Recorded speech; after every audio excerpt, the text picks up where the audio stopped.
সারা দেশের শহীদদের স্মরণে বরিশাল বিশ্ববিদ্যালয়ে প্রথম শহীদদের একটা শহীদ বেদি তৈরির কাজ আমরা শুরু করি, ফলে এই কাজটা শেষ করতে অনেক রাত হয়ে যায়। এরপরে আমরা বাসায় গিয়ে ঘুমাইতে ঘুমাইতে দেরি হয়ে গিয়েছে। সকালবেলা ঘুম থেকে উঠে দেখি, আমি যেহেতু বিশ্ববিদ্যালয়ের আবাসিক শিক্ষার্থী না, রূপাতলিতে থাকতাম আমরা, সকালবেলা ঘুম থেকে উঠে দেখি যে বিশ্ববিদ্যালয়ের সামনের এলাকাটা পুরো র্যাব, পুলিশ, বিজিবি এবং এপিবিএন দিয়ে টোটালটা ভরা, মানে পুরো তিল ধারণের জায়গাটুকু ওখানে ফাঁকা নাই। তো প্রথমত খুব খারাপ লাগলো এবং আমাদের আবাসিক শিক্ষার্থীরা ফোন করে জানাইলো যে আসলে এই বাহিনীগুলো বিশ্ববিদ্যালয়কে কর্ডন করে রেখেছে এবং কোনোভাবেই শিক্ষার্থীদেরকে রাস্তায় যাইতে দিচ্ছে না। তো আমরা তখন খুব দুশ্চিন্তায় পড়ে গেলাম যে কোন প্রক্রিয়ার মধ্যে আমরা বিশ্ববিদ্যালয়ে যাব, যেহেতু আমরা বিশ্ববিদ্যালয়ের বাইরে আছি।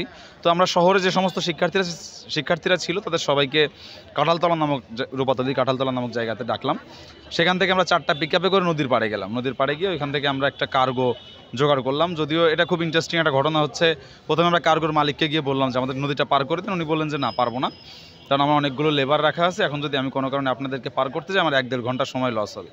তখন লেবাররা বললেন যে ওনাদেরকে পার করে দেন, আমরা প্রয়োজনে আজকে দিনের বেতনটা নেব না। এটা আমার কাছে জুলাইয়ের একটা স্মরণীয় ঘটনার অন্যতম আর কি। মানে শ্রমিকরা বলতে তারা মজুরি নেবে না, আমাদেরকে পার করে দেয় তাদের কাছে অনেক বেশি গুরুত্বপূর্ণ মনে হচ্ছে এই সময়টাতে। তো তখন আমাদের গ্রামের মধ্যে নামাই দিল। গ্রামে নামার পর আমরা বিশ্ববিদ্যালয়ের পেছন অংশ দিয়ে প্রবেশ করলাম এবং আমাদের যে সমস্ত আবাসিক শিক্ষার্থীরা গ্রাউন্ড ফ্লোরে অবস্থান করতেছিল তাদেরকে নিয়ে আমরা খুব অতর্কিতে আমরা বিশ্ববিদ্যালয়ের গেট ভেঙে রাস্তায় চলে যাই। ফলে পুলিশও খুব অবস্থার মধ্যে পড়ে যায় এবং এরপরেই শুরু হয়ে যায় এই 4 বাহিনীর সঙ্গে বিশ্ববিদ্যালয়ের শিক্ষার্থীদের সংঘর্ষ। এবং এটা প্রায় 2-2.5 ঘন্টায় সংঘর্ষ চলে। সংঘর্ষে আমাদের 250-র মতো শিক্ষার্থী আহত হয় এবং একটা পর্যায়ে হতাহতের মাত্রা এমন বেড়ে যায় যে আমাদের বিশ্ববিদ্যালয়ে, আমরা প্রথমে বিশ্ববিদ্যালয়ের মেডিকেলে যাই, গিয়ে দেখি ওটা তালা মারা। পরে আমরা ওখানে মানে স্টুডেন্টরা চিল্লাপাল্লা করার পরে আমাদের বিশ্ববিদ্যালয় মেডিকেলে ডাক্তাররা আসে। এরপরে বিশ্ববিদ্যালয়ের অ্যাম্বুলেন্স আমরা পাই, কিন্তু একটা অ্যাম্বুলেন্সে বিপুল পরিমাণ রোগীকে আসলে হসপিটালে পাঠানোটা সম্ভব হচ্ছিল না। তখন শেরেবাংলা মেডিকেল কলেজের যে পরিচালক, উনি দায়িত্ব নিয়ে 5টা অ্যাম্বুলেন্স আমাদেরকে দেন। তখন 6টা অ্যাম্বুলেন্সে করে আসলে আমরা আমাদের রোগীদেরকে, আহত শিক্ষার্থীদেরকে শহরে হসপিটালে পাঠানোর ব্যবস্থাটা করি। এবং এরপরে শেরেবাংলা মেডিকেল কলেজ হসপিটালের ইন্টার্ন চিকিৎসকরা, সাউথ অ্যাপোলো হসপিটালের ডাক্তাররা এবং বরিশাল বিশ্ববিদ্যালয়ের যে 3 জন চিকিৎসক, এনারা 3টা গ্রুপ মিলে 3টা আলাদা আলাদা হেলথ ক্যাম্প করেন এবং সেখানেই শিক্ষার্থীদের চিকিৎসাটা শুরু হয়। আমাদের নারীদের পার্টিসিপেশনটা খুব চমৎকার ছিল এখানে।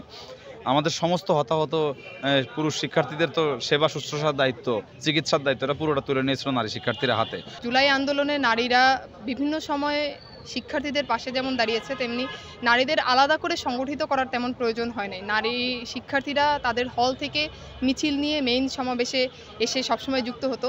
বিশেষ ঘটনা যদি বলতে হয়, 18 জুলাই যেদিন বিশ্ববিদ্যালয়ে যৌথ বাহিনী মানে শিক্ষার্থীদের কর্মসূচিতে করতে বাধা দেয়, সেদিন শিক্ষার্থীদের মধ্যে নারী শিক্ষার্থীদের অংশগ্রহণ ছিল একদম চোখে পড়ার মতো।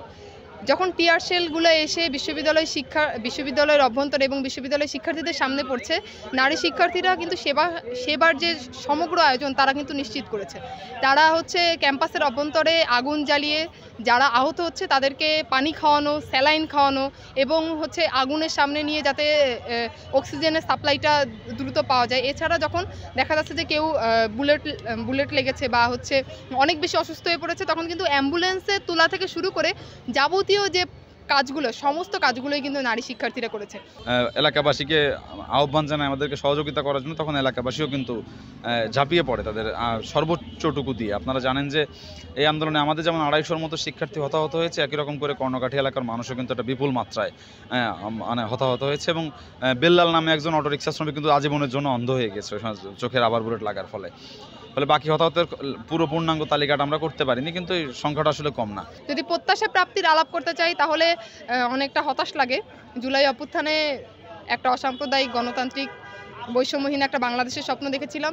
5 তারিখের পরবর্তীতে এসে দেখছি যে নারীরা আসলে সম্মিলিত শক্তির অংশ ছিল, তাদেরকেই প্রথমে একটা গোষ্ঠী মানে পরিকল্পিতভাবে এক্সক্লুড করে দিয়েছে। আমি নিজেকে মাঝে মাঝে ফিল হয় যে আন্দোলনে তো আমরা একই মাত্রায় একই সাথে আন্দোলন করেছি, কিন্তু আন্দোলন পরবর্তীতে ডিসিশন মেকিং থেকে শুরু করে সব জায়গায় কেন নারীদের পার্টিসিপেশন এত কম। তো মানে বৈষম্যহীন গণতান্ত্রিক অসাম্প্রদায়িক বাংলাদেশের যে স্বপ্ন আমরা দেখতাম, মানে নারীদের অধিকার থেকে শুরু করে যে এতদিনের যে গুম খুন ধর্ষণ নিপীড়ন, এই মাত্রা সামনে কমবে, একটা নিরাপদ বাংলাদেশ তৈরি হবে, এই স্বপ্নটুকুই দেখি।